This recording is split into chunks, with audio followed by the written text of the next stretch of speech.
देखिए किस तरह से यहाँ पर जो है कुछ लोग हैं, स्टूडेंट हैं और सभी जो है जिस तरह से सुअर सुअर करके यहाँ पर जो है भगा दिया गया है। यहाँ सामने देख सकते हैं और बहुत ज्यादा एग्रेसिव है, स्टूडेंट सभी एग्रेसिव का माहौल बन गया।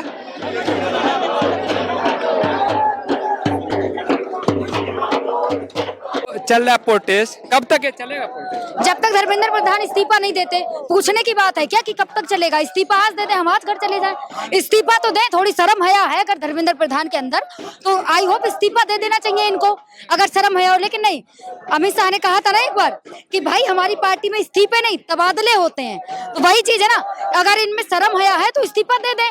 और वही बात है ना, इस्तीफा क्यों देंगे जब इन्हें भारत के एजुकेशन के बारे में पता ही नहीं कुछ? क्यों? क्योंकि इनके बच्चे तो बाहर पढ़ते ना, यूएसए ऑक्सफोर्ड यूनिवर्सिटी में, तो इन्हें क्या पता होगा? धर्मेंद्र प्रधान के बच्चे भी यहाँ नहीं पढ़ते, वो भी बाहर पढ़ते हैं, ठीक है? तो वही चीज है ना, इन्हें यहाँ की इंडिया की एजुकेशन के बारे में क्या पता? अब इनमें अगर इनमें थोड़ी सी भी शर्म हया है ना धर्मेंद्र प्रधान में, तो इनको इस्तीफा दे देना चाहिए। और इनको ना वही चीज है, क्या बोलूं, इनको बच्चों का दर्द दिखाई नहीं देता कि बच्चे आज बारिश हुई है उसमें भी हम सड़कों पर हैं, ठीक है? और सरकार ये जान ले कि अब सड़कों पर केवल बच्चे नहीं, उनके माता पिता भी साथ में है हमारे, ठीक है? तो सरकार को तो इस बार झुकना ही पड़ेगा। कब तक ये चलेगा? बोला तो अभी कि जब इस्तीफा दे दे हम घर चले जाएंगे। अभी आधे घंटे में इस्तीफा दे दे, हम अभी घर चले जाएंगे, उसमें क्या है? इस्तीफा तो दें ताकि नेताओं के दिल में डर हो जाए कि भाई अगर दोबारा पेपर लीक हो गया तो फिर हम इस्तीफा लेने आ जाएंगे। तो थोड़ा तो डर होना चाहिए ना। अगर नेताओं के दिल में डर होगा ना, तो कई बार रेल हादसा होगा ना, तो रेल मंत्री को भी इस्तीफा देना पड़ेगा, जो अब तक कोई नहीं देता। तो नेताओं के दिल में ना डर होना चाहिए। अब तो देख रहे हैं कि स्टूडेंट का जैसे दुबई अभी धाबी में हो गया सेंटर, क्या कहें? क्या कहूँ, मोदी जी नौटंकी में इतना बिजी हो गए कि मोदी जी इतना भूल गए कि हमारे ना एडमिट कार्ड पे लिखा होता है कि भैया एग्जाम से 1 घंटा पहले आना है या 1 घंटा आधे घंटा पहले आना एग्जाम सेंटर पे। मोदी जी आप नौटंकी में और पब्लिसिटी में इतने लीन हो गए कि आप ये भूल गए कि आप 45 मिनट इंतजार किसका कर रहे थे, ये बता दो आप। मोदी जी किसका इंतजार कर रहे थे? हम सब तो सेंटर पहुंच गए थे, तो मोदी जी वेट किसका कर रहे थे, ये बता दो मुझे। किसका वेट कर रहे थे मोदी जी वहाँ? कहाँ कैसे हो रहा है ये सब? पेपर लीक हो रहा है, आखिर कैसे हो रहा है? गलत सवाल पूछा, धर्मेंद्र प्रधान की तरह पूछना चाहिए। पेपर लीक नहीं हो रहा, कुछ सवाल लीक हो रहा है। क्या बोलूं, इन बेवकूफ नेताओं को इतना नहीं पता एक सवाल भी लीक होता है तो बच्चे की पता है जिंदगी का सवाल होता है। और कितने बच्चे मर गए यहाँ पता भी है? पता भी है कितने बच्चे मर गए? 12। कौन जवाब देगा इस बात का? नीट एग्जाम में कितने, जवाब कौन देगा? सरकार सुन रही? मोदी जी पहले कहते थे ना कि मनमोहन सिंह महंगाई का मां नहीं बोलते। मोदी जी आप नीट पे कब बोलेंगे? मोदी जी आप अपने मुंह से नीट पे कब बोलेंगे? ये तो बोलिए नहीं। मन की बात बीवी से करना चाहिए, तो हमसे कर रहे हैं मन की बात। कब तक चलेगा ये? क्या बेवकूफों जैसी बात कर रहे हो? कब तक चलेगा बता तो दिया है। ये धर्मेंद्र प्रधान के लिए डायपर है, उनको जरूरत है इस चीज का। पूरा पेपर लीक करा रहे, 10 साल में 90 क्वेश्चन पेपर लीक हो गया, इसकी जिम्मेदारी कौन लेगा? तुम्हारे लिए लाया हूँ भाई, ये देख लो, अच्छे से पहन लेना, ठीक है? अब वही चीज है ना, सरकार को इतनी तो तमीज है नहीं। क्यों?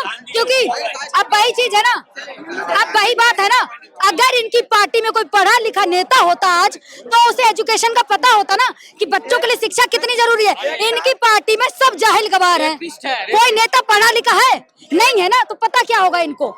इन नेताओं को कोई तमीज है नहीं, बोलने की तमीज है। बिहार का शिक्षा मंत्री क्या कह देता है? महिलाओं को पढ़ने की क्या जरूरत है, ठीक है? अब मोदी जी क्या कह देते हैं? मोदी जी क्या कह देते हैं?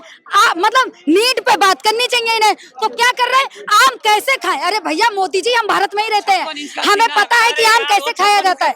आपको सिखाने की जरूरत नहीं कि आम कैसे खाया जाता है, लेकिन नहीं, मोदी जी ये नहीं बताएंगे आम कैसे खाया जाता है। मोदी जी क्या कहेंगे? अब वही चीज है ना, आज मोदी जी के आज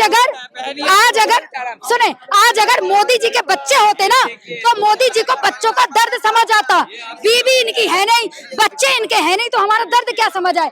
जब प्रधानमंत्री के बच्चे होते तभी तो समझ आता ना कि हमारा दर्द क्या है। सोचिए, ये एक डायपर की टांग जो है ये मोदी के लिए है, दूसरी धर्मेंद्र प्रधान के लिए। और मैं आपको पहले बता रहा हूँ, इनको शर्म नहीं आती, बिल्कुल भी बेशर्म निहायती हो चुके हैं।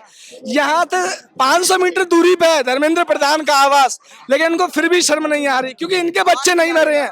और मैं ये बता दूं, कोई अगर मीडिया वाला ये कह रहा हो, आप मीडिया बंद हुआ, अगर कोई मीडिया वाला ये कह रहा हो कि उन बच्चों ने सुसाइड की है, उन बच्चों ने सुसाइड नहीं की है। नरेंद्र मोदी की अध्यक्षता में रहा है धर्मेंद्र प्रधान, नरेंद्र मोदी की अध्यक्षता में धर्मेंद्र प्रधान ने उन 16 से 18 बच्चों की हत्या की है। धर्मेंद्र सबसे बढ़िया बात है, सबसे बढ़िया बात है।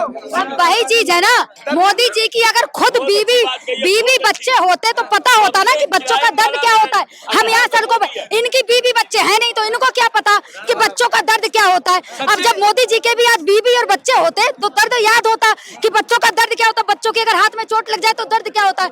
नहीं, जब भाई हमारे गाँव में एक कहावत है ना कि एक जो आदमी अपनी बीवी छोड़ दे, जो आदमी रड़ुआ हो, उसको अगर 50 बीघा भी जमीन दे तो बेच के खा जाएगा। वही हालात आज हमारे देश के हैं।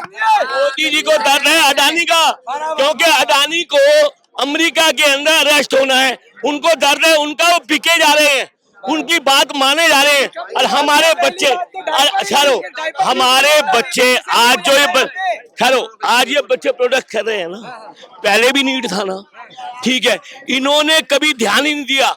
और हमारे बच्चों की भी थोड़ी सी गलती है कि जब इतने हजार स्कूल प्राइवेट और सरकारी बंद कर दिए थे, इन बच्चों को जब ही प्रोडक्ट करना चाहिए था। सबके सब ये निकल हो गया, ये कभी भी किसी का फायदा नहीं। इस्तीफे की बात कर रहे हैं ना ये बच्चे, मैं कह रहा हूँ इतनी कोशिश कर देंगे, आने वाले टाइम पे इन बच्चों पे केस लगवा देंगे। आने वाले टाइम पे इतना तो बच्चों का डायपर लीक नहीं होता जितना हमारे पेपर लीक होते हैं। डायपर अगर लीक होता ना तो घर गंदा होता, हम झाड़ू पोछा लग के सही कर लेते, लेकिन नहीं, डायपर से ज्यादा पेपर लीक हो रहे। भैया अब हम कहाँ झाड़ू पोछा करें ये बता दो, कहाँ झाड़ू पोछा करें ये बता दो। गांव में कहा जाता है अब भाई चीज है ना, डायपर अगर लीक होता तो बच्चे डायपर तो उड़ाए जाएंगे। क्यों? क्योंकि डायपर लीक कम होता है, पेपर लीक ज्यादा हो रहा है। धर्मेंद्र प्रधान के तो आएंगे भी नहीं। क्यों? क्योंकि धर्मेंद्र प्रधान तो कहते बड़े। अब भाई चीज है ना, अब इनके नेता सारे जाहिल है, इनको क्या पता, इनके नेताओं को तो ना डायपर की तमीज भी नहीं पता होगी कि बच्चों को डायपर पहनाए जाते हैं। ठीक है, तो भाई चीज है ना, कहना चाहता हूँ, अगर सही समय पे इस देश की जनता ने इन सारे नेताओं को ये डायपर पहना दिया होता तो आज ये जगह जगह झगड़े नहीं होते। ठीक है, ये जगह जगह पे इन लोगों ने किया हुआ है, नीट के पेपर में पास किया हुआ है। आज अगर आप जाओगे रेलवे की सुविधा देखोगे तो आपको पता चलेगा रेलवे में सुविधा नहीं हुआ है। जगह जगह इन लोगों ने गंदगी की हुई है। भाई देश के हर चौक चौराहे पे आप जाके देख लो, सड़कों का हाल देख लो, ठीक है, यहाँ पे पोल्यूशन देख लो। चीज है ना, मोदी जी कहते हैं ना तीसरी अर्थव्यवस्था मोदी जी ने बना दी। मोदी जी ने ये व्यवस्था बना दी कि हम आज जंतर मंतर में सो रहे हैं। मोदी जी ने ये बना दी कि हम डायपर लेकर जंतर मंतर आ गए। मोदी जी ने हमें इतना अच्छा बना दिया कि हम थाली चम्मच लेकर जंतर मंतर आ गए। एक बार मोदी जी ने बजवाए तो सारी जनता के कान खुल गए। इस बार हम बजा रहे, क्या पता नेताओं के कान खुल जाए और उन्हें ये पता जाए कि हम यहाँ पे जंतर मंतर में बैठे हैं। बच्चे यहाँ से कितनी दूर है? पीएम आवास पास में ही है ना। मोदी जी सुन रहे हैं।